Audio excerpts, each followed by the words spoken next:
Welcome to the Global Tech Leaders Podcast, where we help business leaders and individual contributors with actionable insights to hit their number and figure out the nuances of truly operating a business globally today, squeezing the essence of the lessons learned from the planet's top tech leaders. This is your guide to joining the fast track to global market scaling.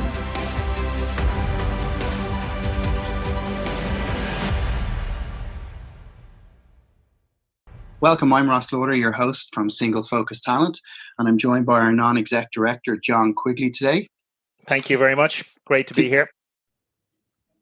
Today we welcome Raj Sabhlok.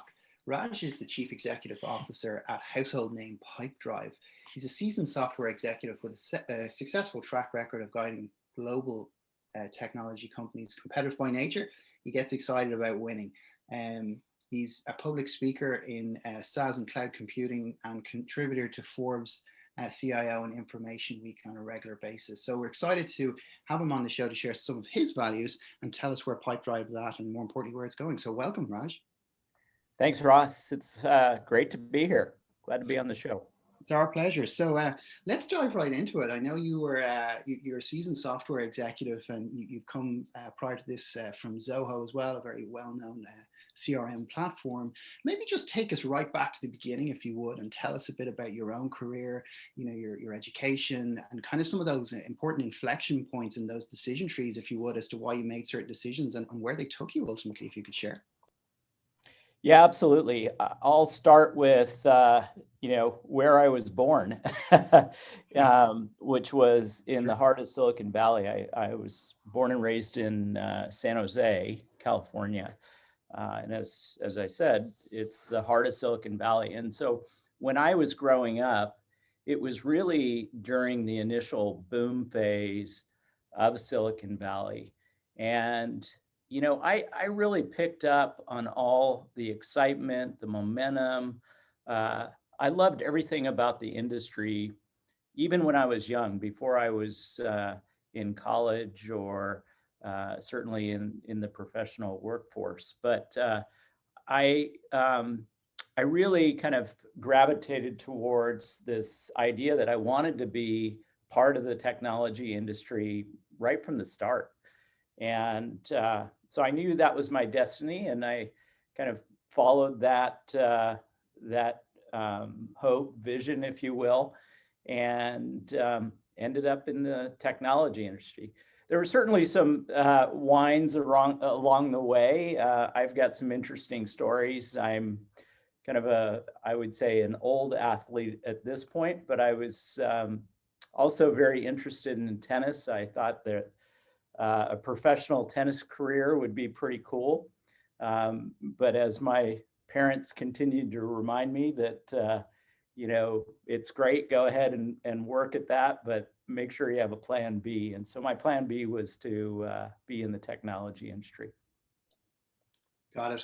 Yeah, I can certainly relate to that. My father-in-law was actually a tennis player. He played for Ireland at the Olympics in the Seoul '88 Olympics. Well, he's non-playing captain, should I say. So I've been exposed to a lot of that world. And one of the things I found, from my own kind of career is that playing sports at any level really helps your kind of mindset and is directly translatable into business. How have you found that journey, Raj, and the kind of alignment there, as it were?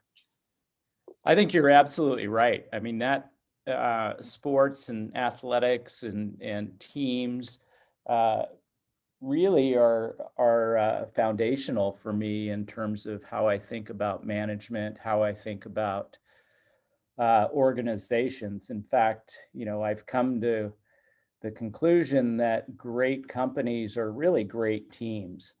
And, that stems from my early involvement in athletics. So talk to me a bit about hiring and what it is you look for in that kind of rock star profile and some of the value sets that you are non-negotiable on, if you would. Yeah, so good questions. I mean, to tag on to what I just said about athletics, I'm always curious if people have that in their background, but it's not the sole kind of attribute that I look for. really, I look for personalities. I look for individuals that are teachable, want to learn, and are generally respectful of others. I mean, I personally enjoy being in environments where I can interact with people, and I not afraid of having people criticize me, or at least in a way that's not constructive, right? Certainly, early in my career, I didn't have. I was able to work within good companies and good management where I didn't have to deal with anything like that. And hopefully, when I kind of build companies, I'm building it with people that create that environment as well. And it comes down to the people that you hire. And so, characteristics that I look for are just as I said, people that display respect for others, certainly don't want to hurt people emotionally, be very constructive, work within a team. Those types of attributes are really what appeals to me. These days, by the way, I've been in the industry long enough that I usually will know somebody that knows either directly this individual or that I'm interviewing, as an example, that we're bringing into the company. And that's really important to me as well. I always say that hiring is a little bit of a coin flip in terms of whether it's going to work out. And, if you could move the odds in your favor, it typically comes down to either working with that individual directly or indirectly getting feedback from somebody that you know and respect. And I'm even willing to go down a couple of levels where somebody I know really well knows somebody that knows this individual, that type of thing. Yeah, I love that. I think that's really a very solid approach and very insightful for our listeners as well, Raj. Thanks very much for that. So when you enter a new organization, particularly at your level, you're probably walking around and you're noticing some things that need adjustment or optimization across many functional areas. And let me give you an example of where I got this slightly wrong one time. So a number of years back, I'd been in a company about 3 weeks, and one of the managers came up to me and said, you're talking about all these things that we're doing, that we're going to change and that we need to change. Are we doing anything right? And what struck me about that was, because the answer is, absolutely, you're doing tons right, is that the language. I started changing my vocabulary to say evolve instead of change. So for me, effective communication and language are probably the cornerstone traits of every successful CEO, like yourself. And indeed, since we were on the sports topic earlier, good coaches as well. So how do you do it? How do you ensure your voice is heard and kind of your message resonates across the company? Yeah, it's not spontaneous, I'll tell you that.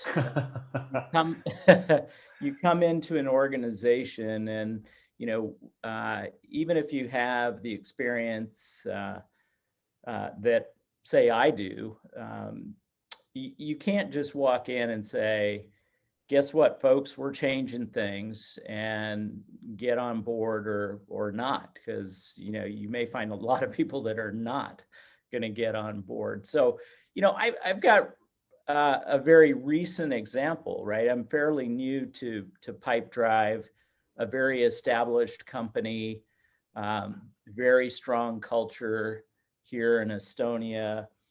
And I had to take the approach of, listening and learning about the organization first. And I was very deliberate on that.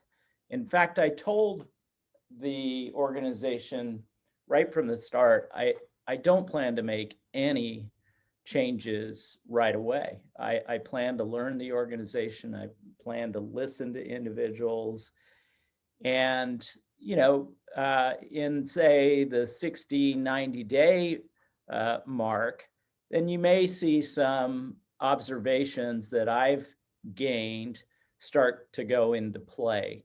But what I also think is really important, you got to calibrate this.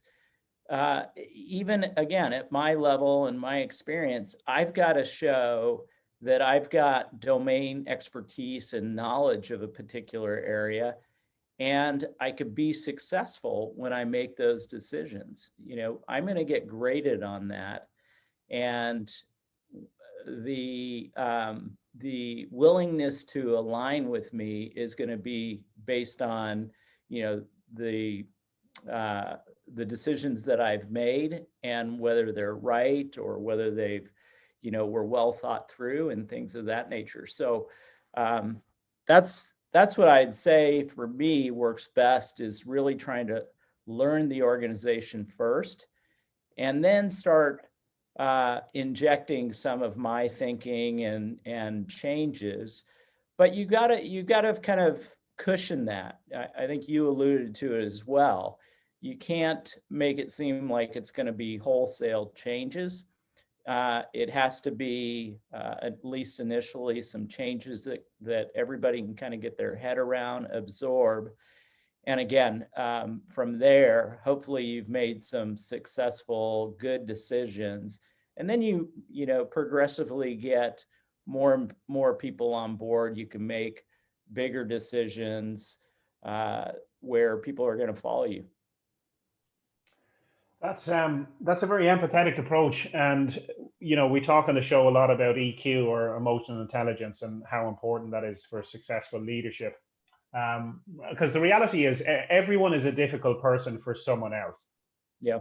And do you think the emotional intelligence piece, and undoubtedly, listening to you, you have a high degree or a very high IQ. I can absolutely sense that. Do you think, is that something you're born with, or do you have to develop it?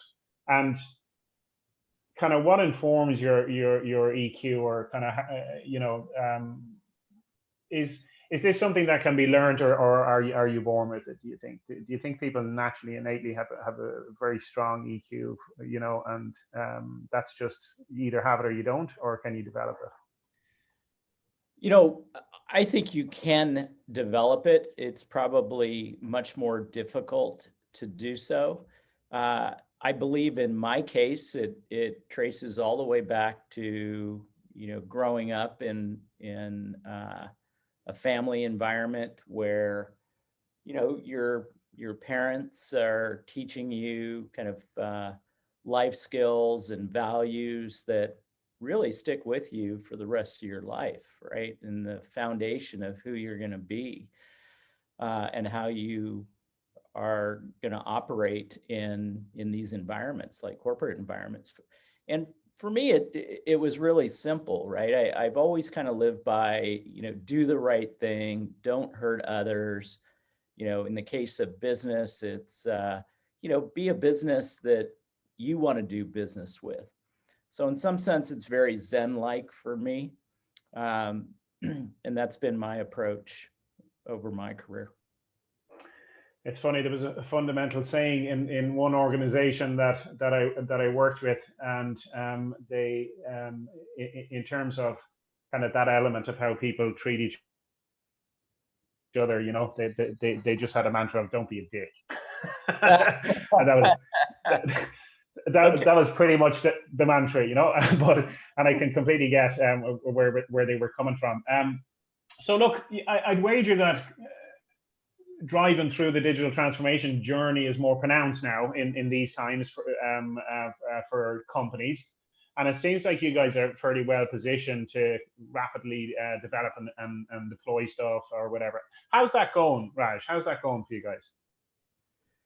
Well, there's a number of dynamics that are really playing into our favor, right? So we provide cloud-based applications that help salespeople sell, make them more productive, have better outcomes in their sales endeavors. And I'll go back to the fact that we are cloud-based. And of course, I don't think there's probably any podcast that you guys do without talking about COVID and the pandemic. But the reality is technology has come to the forefront in terms of how we operate in this environment. And I'm sure you're aware, cloud-based applications allow you to access applications, utilize them wherever you are. So if you're in your office, if you're at home, if you're on the beach. And so that's played into our favor at Pipedrive.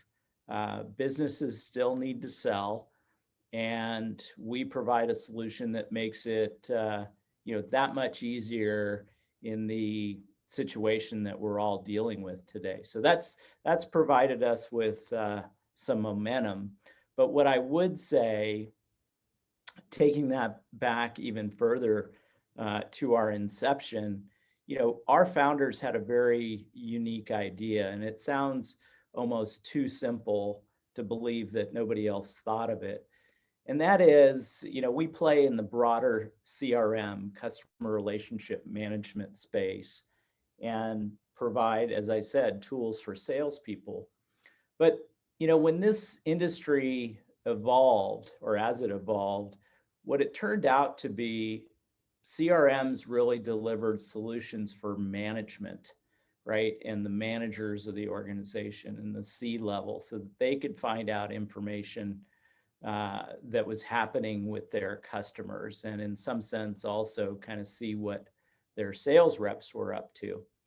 And like I said, our founders took a decidedly different approach. They developed software specifically for the salespeople. And like I said, it almost sounds a little too obvious, but there really was nobody else doing that. And we pioneered this idea of sales tools for salespeople. It really caught on.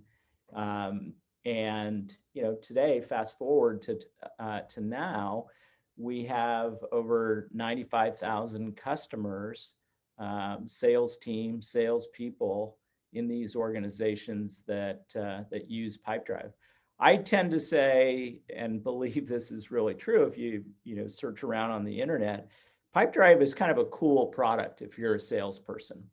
You really want it. You know that it's going to add productivity. It's easy to use, easy to acquire in terms of licensing, the price point, et cetera.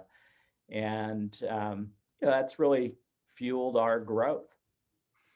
Yeah, it's an area I'm particularly passionate about, Raj. And the reason I say that is when I was doing my postgraduate master's in Australia, of all places, I was actually offered a PhD by the Department of Strategic Management and Marketing, and it kind of a dual function. They kind of hissed at each other across the corridors, but they recognized that CRM was a new fledgling area that was going to create some significant impact in the market. And prior to this, it was very kind of ad hoc. It wasn't as streamlined. And I think the big differentiator was that large organizations had bespoke custom solutions from the likes of Oracle and IBM and so on, but it really wasn't in the SMB where you had a more level playing field. And you touched on an interesting point there that I feel is incredibly important about giving the tools to the sales guys. I think the big differentiator today is that we have access to all of the information that mankind has produced since the dawn of time now at our fingertips in a smartphone. Maybe just if you would talk to us about, and I noticed on your website you've got $24 billion in 90,000 deals closed for 90,000 companies, and a 28% average increase in close rate across a user's first experience with Pipedrive. Tell me about some of the kind of data that is available to sales reps that really kind of makes the difference and empowers them, if you would. Yeah, really good points and questions, Russ. And I want to thank you for kind of positioning us in this SMB space, small business space in particular, because I didn't mention that, but that's really where we kind of carved out a niche. And And it does kind of distinguish, or we distinguish ourselves relative to the SAPs and the Oracles, because we serve this underserved market, if you will. And so getting back to kind of the value proposition, I guess the way I describe what you're asking for salespeople, one of the things that we do is we essentially kind of create a process for salespeople. And in our case, we develop these sales pipelines. And pipelines, if you think about it, really mirror the sales process that an individual goes through from getting a lead all the way through closing a deal. And we simplify that. We make it very visual for the sales rep to see where they are in a particular sales process, what stage they're at. And, we go to the point where we allow you to kind of drag and drop between stages, almost making it a fun experience as opposed to a lot of data entry that is historically been associated with CRMs, and turned it into this more visual experience. So one, we were very reflective of the sales process, and it allows salespeople to make sure they're not missing anything, right? They see a deal, they know what stage it's at, they can easily update the stages, they get an overall feel of what's the priorities for them in order to, sell whatever their goal is, or their quota, whatever you want to call it. And then, I think a very important aspect to what we provide is this ability to manage your activities in support of selling, right? So you can easily kind of put in activities like scheduling a demo with a customer, or making sure that you're entering, hey, I have a call with Joe from Acme tomorrow. And I'm being very simplistic here, but if you think about a very either complex or active sales environment, it's very easy to drop tasks, right? You put them on Post-it notes or in spreadsheets or in email, and it gets a little bit convoluted. But within Pipedrive, you can bring that all together and make some sense out of your activities to the point where our system, Pipedrive, will kind of manage those activities, let you know when you need to do the next task, schedule ongoing things that get you through the sale. One of the things that I say with what makes great salespeople is just the simple activity of doing what you say you're going to do, right? So if you tell a customer, I'm going to do this for you on this date or this time, one of the things that really loses credibility is if you miss one of those things. And so, the other side of this, conversely, is we make sure you don't miss anything, by tracking these activities and bringing them to your intention at the right point in time. Yeah, I couldn't agree with you more about that. And I have a coaster on my office desk here in front of me, which my coffee is resting upon, which says, it's not my people, it's my process. And I couldn't agree with that statement more, because there's this kind of fallacy that sales is like a gift from heaven, and that you either have it or you don't. And I don't think that's the case. And I think you can completely train that, otherwise you can't scale an organization. Part of our organization requires a lot of admin, and if somebody doesn't succeed, it's because we didn't show them how to do it right. And I read a book recently by Navy SEALs that talks about extreme ownership, and it's my fault. The book stops with me. I didn't show somebody how to do something well enough. And I'm curious to know, from, as CRM evolves and as big data evolves, what do you feel the role is for AI in terms of getting reps to hone in on deals that are most likely to close? based on prior close attributes happening in a particular deal. Now, I know there's a lot of plugins you can use in CRM that will equate a numerous number of factors, like 300 odd factors to rank those deals, etc. Maybe, if I'm a sales rep sat down on a Monday morning, where do I start my week from and why? And where do you think that's going to go in terms of the future by way of AI and big data? Yeah, so I think it's going to be hugely impactful in our industry and in our category of products.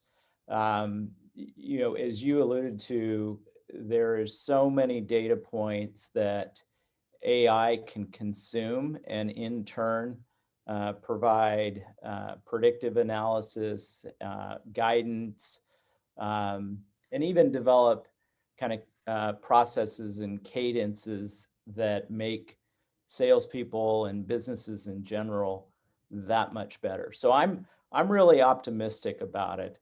I will say though that I feel like we're barely in the first inning, to use a baseball metaphor. It's early days. A lot of the technology is there and getting better every day.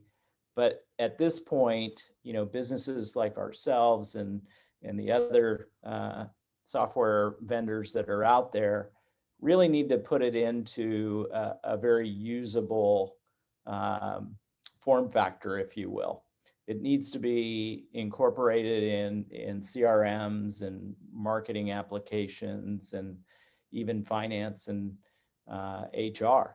So, like I said, it's early days. I'm optimistic. I think, Pipedrive is continually working on leveraging some of these technologies to give better information, better insights to our sales teams that use Pipedrive. We're already delivering solutions that can look at all the data that the sales team or sales rep has acquired over time through a number of transactions, and then come back and say, okay, so based on how you operate, your close rates and deal sizes and things like that, let's set some goals, and we'll in turn tell you, you should be focusing on these deals to get to that point. You should be, taking this process to get to that goal. And those are the kinds of things that we're already working on and in some cases delivering. But like I said, I think it's still early days. It's an exciting part of the field that we're in right now. Yeah, I mean, it's really about time, for reps, and time really is the only commodity or the only thing that they really are in control of.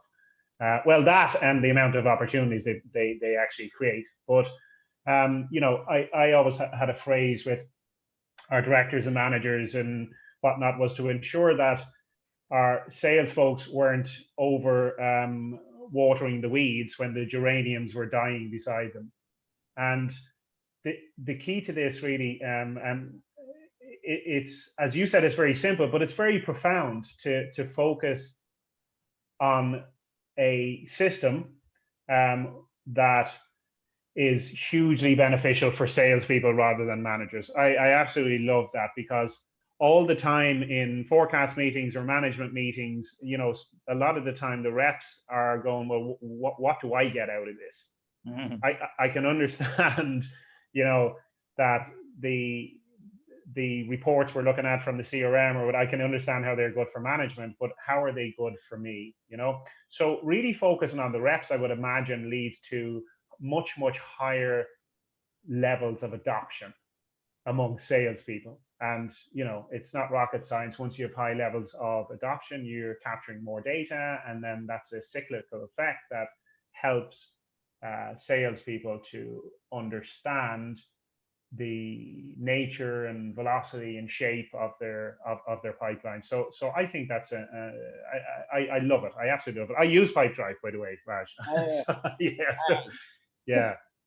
So I'm curious. So that's from the rep and managers. From your perspective, you know, and a lot of people sitting in your seat in software companies, some of them look at, they look at, 20, 30 different KPIs. They're looking at all kinds of things. Some of them just concentrate on 2 or 3 things. What are the key metrics that you look at on a daily or weekly basis to inform that you're on the right track? Boy, that's a wide open question, because we do use a lot of data. We do depend on data, and there's thousands of data points. But what I will tell you, one of the leading indicators for me is in a SaaS company, in a software company, and at Pipedrive. And again, this may sound very simplistic, but it's usage. Of the customers that have signed up for Pipedrive, what is the usage, right? For one, we don't want people just signing up and then, going away and forgetting about it. Obviously, that is not going to be a long-term customer. But more importantly, we obviously didn't hit the mark in terms of delivering a solution that, gives them the aha moment, as they say. Where they realize that this product, this software can help them do their job, help them be more successful at it. So, I'll go back to the fact that what's very, very important to me, I think probably one of the first metrics I always look at in software is the usage. Yeah, that's great. You want to get to that utopia of being one of the only, the top 3 apps that a salesperson has open all day. Absolutely. Yeah, right. Like Outlook is one of them, we know, and then Pipedrive is another, and maybe, I don't know, one of the other 2, Slack or something like that. Yeah, great point. That is a good way of saying it. We want them to spend a lot of time within Pipedrive. And, thankfully, we've got a very kind of high NPS and customer satisfaction with Pipedrive, and they do spend a lot of time in it. When that falls, or if it falls, that would be very worrying. Very good. Yeah. So for any kind of new CEOs or kind of in high growth tech companies like yours, what advice would you give to recent or new CEOs when they start in an organization? Like where should they start and what should they focus on? Just a couple of things. Yeah, some of these points may be very, very helpful to certain executives. Others may have their own strategies, but what works for me is being very well aware that you are the focus point when you come into an organization, right? As the new CEO, and everything you do, everything you say is scrutinized. And so you need to be very self-aware. I think you mentioned early in the discussion, you talked about being empathetic. I think it's really important at the get-go that you can show some empathy. Immediately for me to kind of send the message that, hey, I don't know anything. I don't know everything. And there may be some things that I might get wrong, but I'm also very willing to learn and take my time before, as we discussed earlier, before I make some massive decisions. So that's one piece of advice I would say. The other thing we also kind of touched on, and that is really try to understand what drives the business. And for me, it's spending a lot of time on the key metrics, spending a lot of time on the financials. Something, by the way, that even before I got here, Pipedrive really focused on in terms of we have an excellent data warehouse program where we collect everything from user data, product data, financial data, obviously.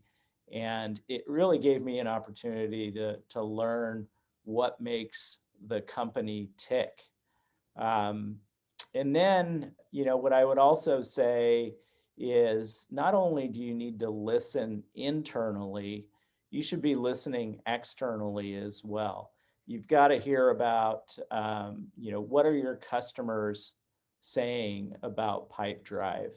In fact, another area that I do spend time in is in support. I want to hear what's coming back from customers. I want to see if there's any persistent problems, things like that. But yeah, so you have your ear on the inside as well as on the outside. Be very open to, having people reach out to you from the outside saying, hey, I've been trying to work with Pipedrive. I have this issue or that issue, and just make sure that you're available to them as well. Wonderful. Some really great. I was actually writing down one or two things there, Raj. I love that. I think that's some wonderful advice.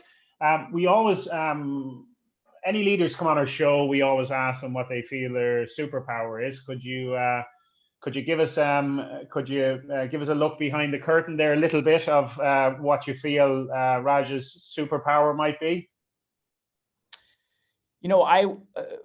My initial response to that is persistence. I'm an individual that just does not give up. I'm relentless. I told you earlier that I'm an old athlete, and I will readily admit that I was never the most athletic, yet I was willing to put in more work than the next person, a lot more work. And I remember in my early days of athletics, namely tennis, I used to always think about it in terms of, am I putting more time in than the next person?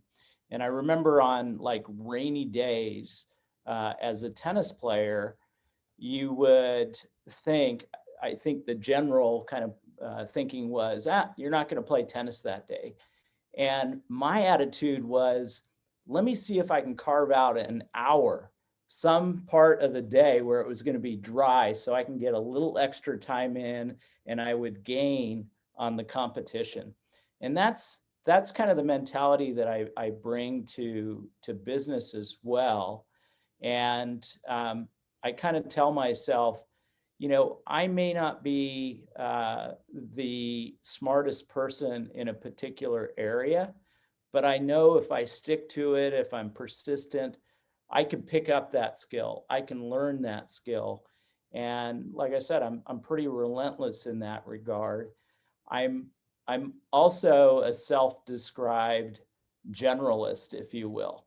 I know at a pretty good level, I would say, all parts of the business. I know technology, I know, business strategy, I know finance, I know, SaaS technical infrastructure, hosting and things like that.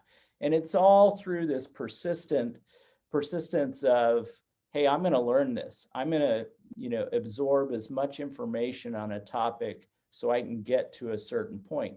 And frankly, I think that's what's really kind of allowed me to rise up in organizations to leadership positions, in that I'm pretty good in most every area of a business. I love that. Persistence. I think it's a Chinese expression that is, you never fail until you quit trying.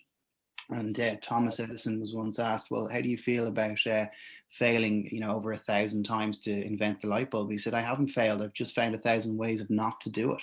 And I love that. I love that mindset shift. I think it really speaks to, just never, ever quitting. And I know, as Tony Robbins says, the quality of your life is defined by the questions, and the quality of the questions that you ask yourself, like, how can I make that happen? And your example was great. It's like, I need to carve out an hour in my day. I'll make it happen. And that's fantastic. I suppose, how do you kind of instill that in your organization? And, what does culture look like to you? The things that you can't see in an organization. In Ireland, we talk about the crack, spelled CRAIC, not the narcotic type, but the type rather that is, we're hard workers by nationality, but we don't take ourselves too seriously. What does that look like for you, in your organization? And how do you kind of lead and define and develop a culture that's a winning culture, if you would share?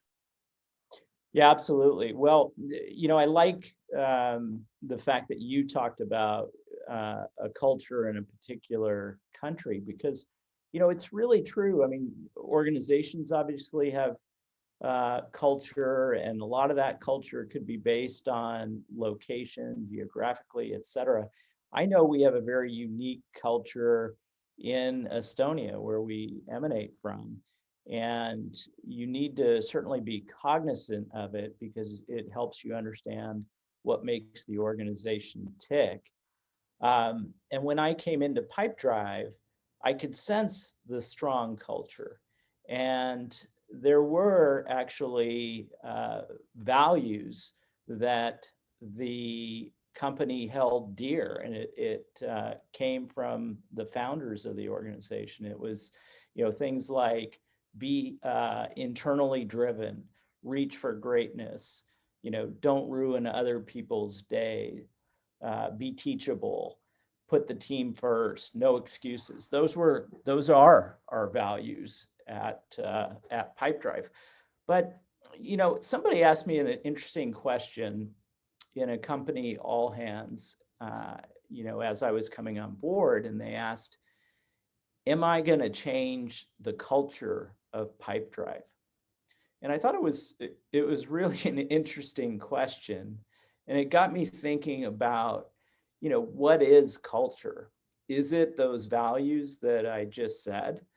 And I think those are great North Stars to have values put up on the wall, and have new hires embrace.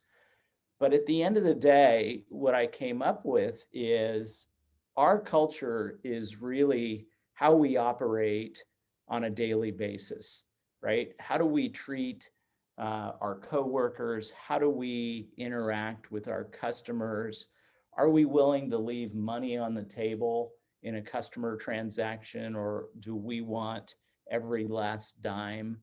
I mean, those are the kinds of things that really shape your culture. In other words, it's one thing to say it, but are you living it? And what the conclusions that I've come to in my career is, it's really a manifestation of actually what you do is the culture. So to take that one step further, one, does the company actually follow these lofty and inspirational values? And in that regard, is it easy to draw the connection between what leaders are doing in the organization? Are they representing what you say your values or your culture is? And, cultures can actually change, is my feeling. And, and how I responded to that question. But it really starts with, the classic tone on the top. How do I want to run this company? How do I envision this company moving forward? And do I walk the walk? And that's going to be, that's ultimately things that can kind of expand your culture, contract it to something else, morph it to something else. I really do think that it comes down to, like I said, what you guys do on a daily basis as a company, and that starts at the top. Yeah, I agree with that completely. And I recall the CEO of Qualtrics once said that culture is what you do when I'm not around. And I really liked what you said about a daily basis, because you're living it, right? You're like, okay, where's my thought coming from? What's giving me that value set? And you clearly articulated that very, very well. And I was much like John, fiercely taking notes there as you were describing that. Well, look, thank you very much for appearing today. Really appreciate it. I think our listeners will get some huge insights, both on a personal and professional level from today's discussion. So I want to thank you very much for appearing on the show. And we'd love to have you on again sometime if you're up for it. Ross, I'd love to. I really enjoyed this, and look forward to the next time. Thank you so much, Raj. Yeah, thoroughly enjoyed it. Thank you, John. Take care, guys. You've been listening to the Global Tech Leaders Podcast, designed for both established and aspiring career-focused tech rock stars, as well as helping leadership figure out how to speak global in today's multicultural world. For further details, check out sf-talent.com.